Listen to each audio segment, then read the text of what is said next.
Within the past 48 hours, U.S. Democratic presidential hopeful Hillary Clinton took to the stage in Las Vegas for a rally on the very same day of the largest hacking convention in the world, DEF-CON 24, in the same city. Amidst cries of being hacked by the Russian government, the Clinton campaign has been hit by FBI investigations, the resignation of DNC chairperson Debbie Wasserman Schultz, and calls for the imprisonment of Hillary Clinton herself. This all due to the WikiLeaks of thousands of personal emails from Clinton's account, separate to the one she should have been using on U.S. State Department servers. But could there be more that could put the presidential candidate behind bars? I'm Afshan Rattansi. This is Going Underground outside the Ecuadorian embassy in London, where WikiLeaks founder Julian Assange has been arbitrarily detained by the British government for 4 years. We asked Julian Assange whether he has the email that could put Hillary Clinton in prison and talk about whether the next leak could change the outcome of the US presidential election. That's all coming up in today's special edition of Going Underground. Julian Assange, thanks for agreeing for this interview. Aren't you worried that you're on this channel RT after being accused by Hillary Clinton, basically, of working for the Russian government? We know Russian intelligence agencies hacked into the DNC. WikiLeaks is now publishing all the hacked emails. I don't think WikiLeaks can be constantly worried about PR. I've been called a Mossad agent. It got so bad, in fact, that the ADL, the Anti-Defamation League, had to put out a press release denying that I was a Mossad agent. I'm not sure actually that's particularly helpful. A cat torturer, a CIA agent, etc. So it's expected with our publications. Russia has been brought up by Hillary Clinton, most recently, just a few days ago on Fox. So I think it is necessary to address what WikiLeaks feels is its perception of its own publication to the RT audience. Everyone accepts that the emails that we have published, the 20,000 DNC leak emails, are completely accurate. So no one is saying, no, I didn't say that in this email, it's a fabrication, etc. That's accepted. It's not surprising that it's accepted because WikiLeaks has a 10-year publishing record where we have never got it wrong. That's an impressive business. It's also why we take a while to publish what we have, because we want to keep that perfect record. Now, given that the real source is known, in this case, it is the DNC, it is Debbie Wasserman Schultz, it is the Louis Miranda, the head of communications. We know they are the original source. So there's quite a difficulty in the Clinton campaign to try and outmaneuver the publication. So the content itself is unquestionable, so instead you have to bring in some other actor. So the actor that they've tried to bring in is the Russian intelligence services. Hillary Clinton just said, we know Russian intelligence agencies hacked into the DNC. We know they arranged for emails to be released. Yeah, so actually she has a slight variant on the we know. I don't think she says emails, I think she says some documents. Because the difference here is that do state actors hack the political organizations of different countries? Does the United States government do it? Absolutely. Of course, it hacks the political parties of many different countries. Does French intelligence, Chinese intelligence, Russian intelligence hack political parties in order to collect intelligence? Yes. Did they hack the DNC? Has at least one state actor hacked the DNC? If you read very carefully, they say it's been hacked many times over the last 2 years. And our sources say that the DNC security is like Swiss cheese. The DNI, the Director of National Intelligence of the United States, several months ago said that both the RNC, the Republicans, and the DNC were being attacked by a range of actors, from philosophical opponents to states engaged in espionage. Now, the head of the DNI, James Clapper, who's responsible for all US intelligence agencies, he's the boss of the CIA. If anyone knows what US intelligence agencies knows, he knows.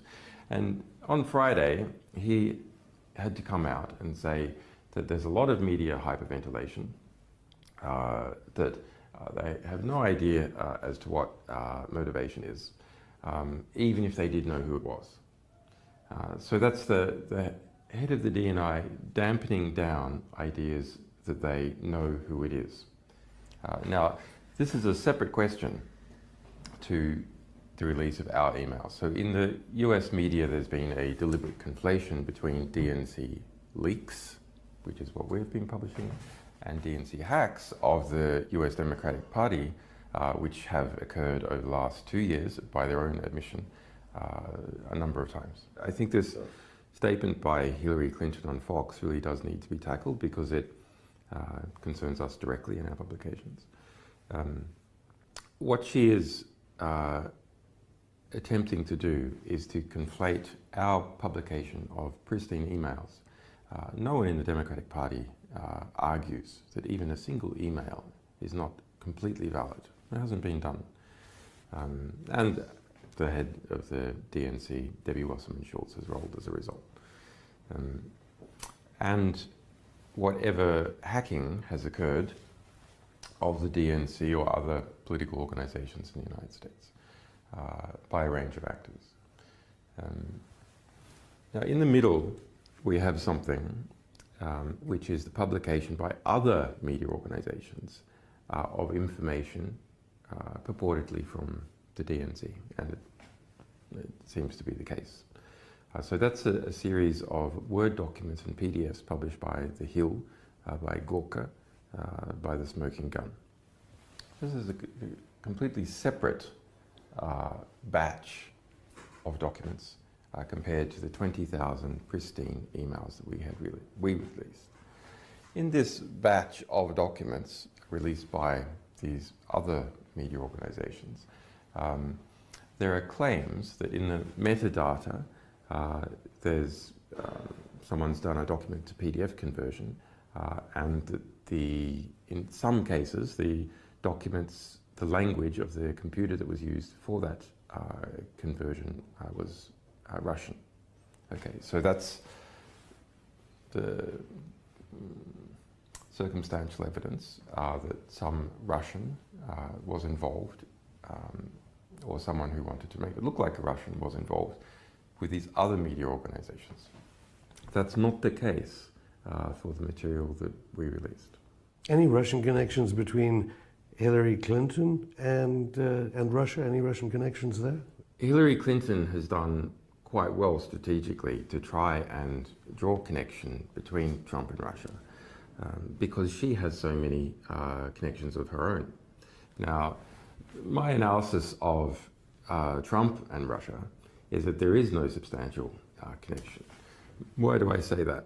Well, because Trump was trying to invest in Russia before Putin in the 1990s, after Putin, in fact, nearly all the way up to the present moment.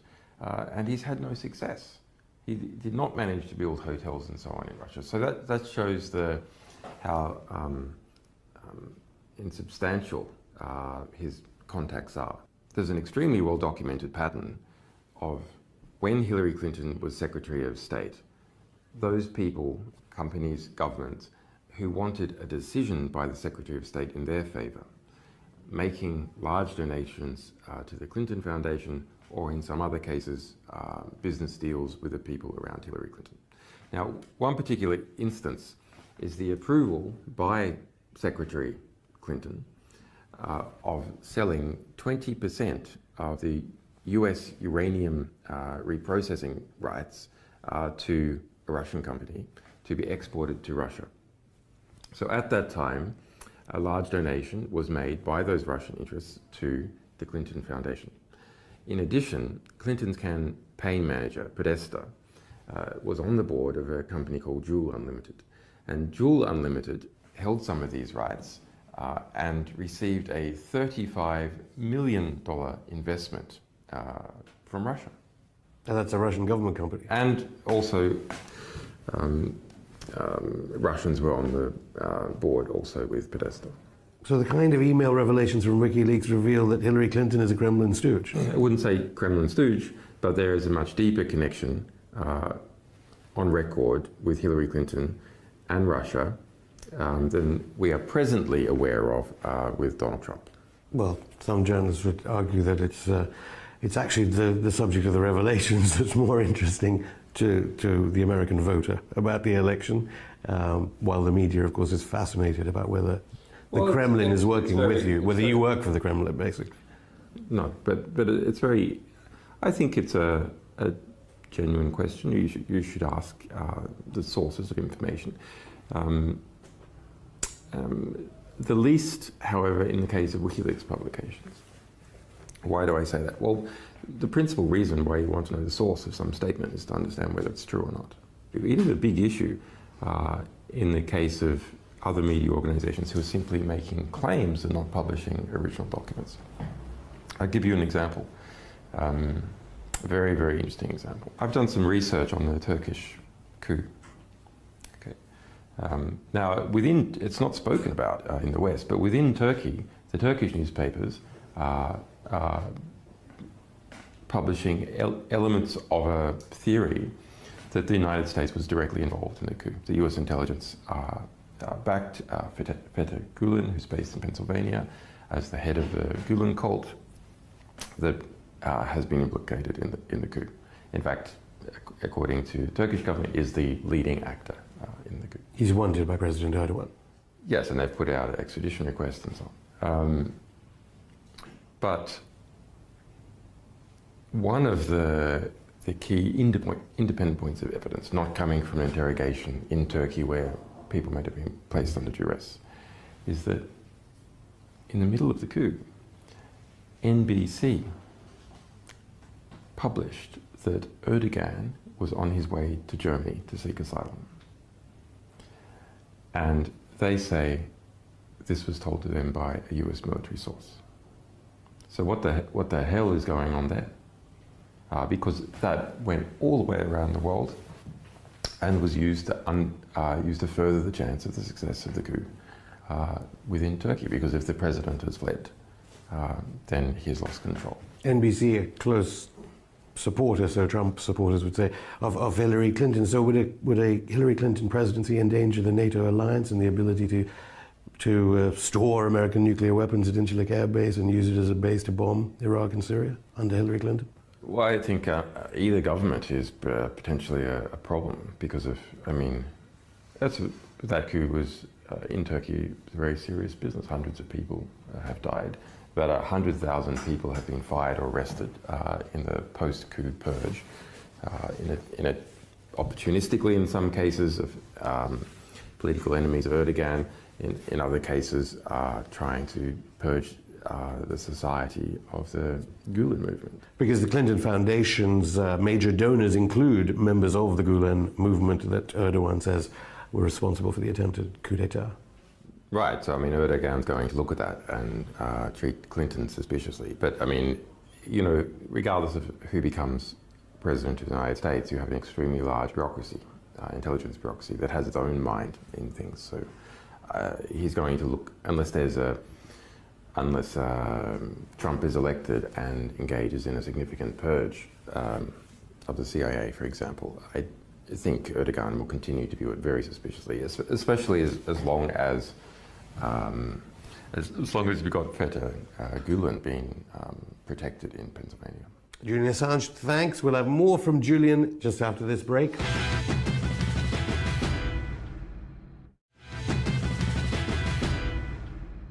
So back to the democratic process in the United States. Basically, the first batch you released showed, and obviously we did have, at least you've got to admire Wasserman Schultz for resigning very quickly after your emails were released, after the WikiLeaks publication. There was a dirty tricks campaign against Bernie Sanders, so Democratic primary voters didn't really understand what was going on during that process? So go back. Hillary loses the election, loses the primary process against Obama. At that point, Tim Kaine was the head of the DNC, the Democratic National Committee. Debbie Wasserman Schultz was Hillary Clinton's campaign manager. So then some kind of deal is done whereby Debbie Wasserman Schultz becomes the head of the DNC and Tim Kaine steps down. Now, if you're Hillary and you're thinking strategically that you're going to run again in 4 years or 8 years, to have your campaign manager as head of the DNC, controller of the, if you like, the regulator who's regulating the nomination competition, is a huge strategic advantage. Okay, so now let's wind forward, and the 20,000 DNC leak emails that we released. Okay, so they're from Debbie Wasserman Schultz, head of the DNC, and 6 other prominent people, finance, communications, and so on. And so what they show is that within the DNC, there was a unity of the most senior people, including Debbie Wasserman Schultz, to act against Bernie Sanders in the nomination process and for Hillary Clinton. Now, in what particular actions were performed? Well, there's a lot of discussions. There's discussions about we can use a captive reporter and push out the fact that Bernie Sanders might be an atheist and not a Jew, and this is going to cost him in the South. And where MSNBC, on its most influential morning program, Morning Joe, was defending Bernie Sanders, then Debbie Wasserman Schultz called up the president of MSNBC. Amazingly, this is not reported in the US media. It is reported in the US media that they called up Chuck Todd, who's the host of Meet the Press. Okay. Something much more serious is not reported, that Debbie Wasserman Schultz herself personally called up the president of MSNBC to apply pressure in relation to positive coverage about Bernie Sanders on Morning Joe, their big morning TV program. Okay. Then to my mind, what is the most serious from an evidentiary point of view? It is the communications director, Louis Miranda, making an instruction to his staff to pump out a black propaganda story against Bernie Sanders, saying that his supporters were violent, and to put this out in a, quote, unattributable, unquote, manner. Why do I say that is the most serious? Because it is an instruction given through the chain of command to staff. It's not a discussion. It's not any one person calling up another person. And it is to depict Bernie Sanders supporters as violent. So that is not just a critique. That is not just to give Sanders a break here or make things a little bit harder for him there. It is to demonize a Democrat in the eyes of the public. So the Democratic Party demonizing a Democrat in the eyes of the public through covert means. Well, there is no way, presumably, Hillary Clinton can win if there is a link between Hillary Clinton and ISIS-Daesh. Now, I know your WikiLeaks is reviewing all these different emails. You have so many of them, and you need to look at them and who they can damage, who they can't, all sorts of things WikiLeaks does before releasing them. President Obama is now bombing ISIS-Daesh positions in Libya, so it's reported. Did Hillary Clinton use Libya as a conduit to sell arms to ISIS-Daesh in Syria? The US government, at the time that Hillary Clinton was in charge of foreign policy, did use Libya as a conduit to get arms to jihadists in Syria. That's well established, not just by a range of our materials, but by the investigative work of Cy Hirsch and a variety of other investigative reporters in the United States, some of those even published in the New York Times. And any of the emails, I mean, you have mentioned that Libya comes up in so many of the emails that you've been releasing. As regards Hillary Clinton as Secretary of State. In the batch of 32,000 emails we released a few months back, there are 1,700 in relation to Libya. So including, I suppose that the most useful one is, which is colloquially referred to as Hillary Clinton's Libya brag sheet. So she was documenting all the ways in which she led the invasion of Libya in a political and, to a degree, an organizational sense. So pushing it within the US government, bringing in the European partners, etc., etc. Okay. Even going there herself personally. Anything to add to reports that, according to the French papers, the big French industrial conglomerate Lafarge, which has been donating money to the Clinton Foundation, and has got the reports in the French press were it was it was relating funds with ISIS-Daesh. Any information, any emails that connect up Hillary Clinton to ISIS-Daesh through Lafarge? Well, most of this work was done by Le Monde, so that's the New York Times equivalent of France. And so what they show is that Lafarge, which is a giant, amongst other things, a giant concrete company, transnational concrete company, was involved in Syria. There's, interestingly, more than 350 Lafarge-related emails in our Syria emails release. So that's 2 million emails that we published about Syria, including the personal emails of the President Bashar al-Assad. And so the investigation by Le Monde reveals that they paid ISIS-Daesh money, taxes, if you will, for their operations in certain areas. Yeah, they engage in a variety of business deals. To Clinton Foundation.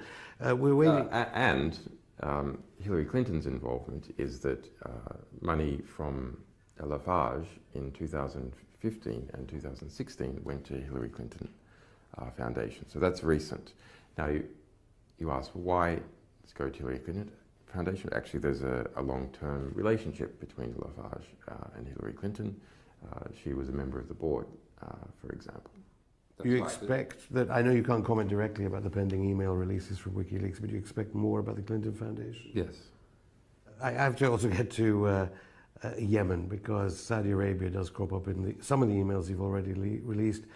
20 million people now facing humanitarian disaster.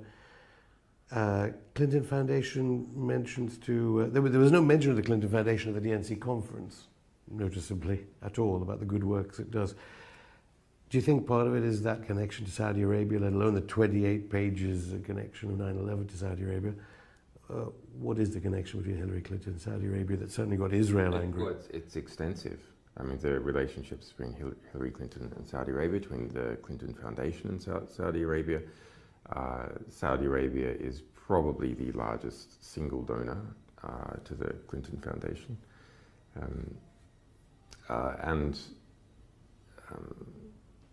You can see Clinton's arms export policies, why she was Secretary of State, favoring extensively Saudi Arabia.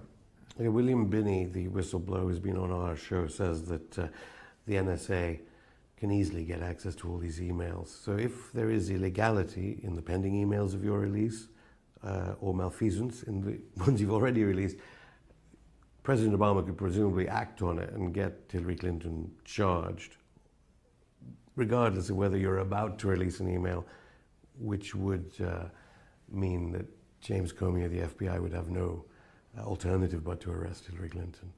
Well, our view, which we have already stated, is that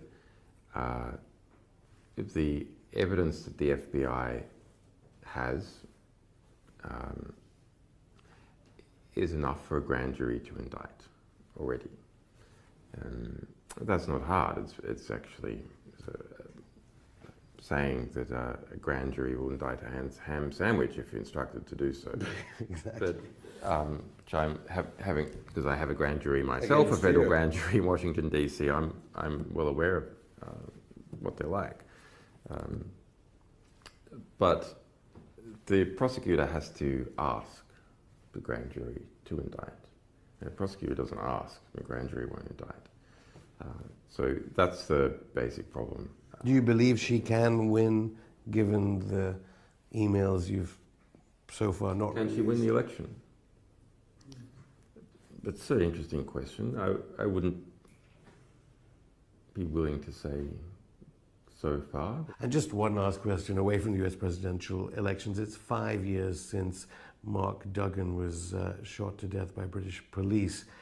Of course, Black Lives Matter in the United States has come to the fore partly because of evidence gained via technology, mobile phone footage. What message would you have for Black Lives Matter, both in the United States and here in Britain? Well, it's transparency. I mean, the transparency in relation to DNC leak, which took the head of Debbie Wasserman Schultz, head of the Democratic Party, that came from us presenting to the public pristine, original documentation of what people were doing. And the Black Lives Matter movement has come up, yes, by hard work for activists, but the core of what is driving it is footage that is undeniable, that everyone, it's not a matter of do you believe the police, do you believe the friends of the person who was shot, the witnesses. No, there's undeniable footage of exactly what has occurred, and that is not only stimulating parts of the black community. I think the black community has understood this for all too long, actually. But it's stimulating enormous acceptance and sympathy outside the black community because their argument is proven. Julian Assange, thank you. You're welcome.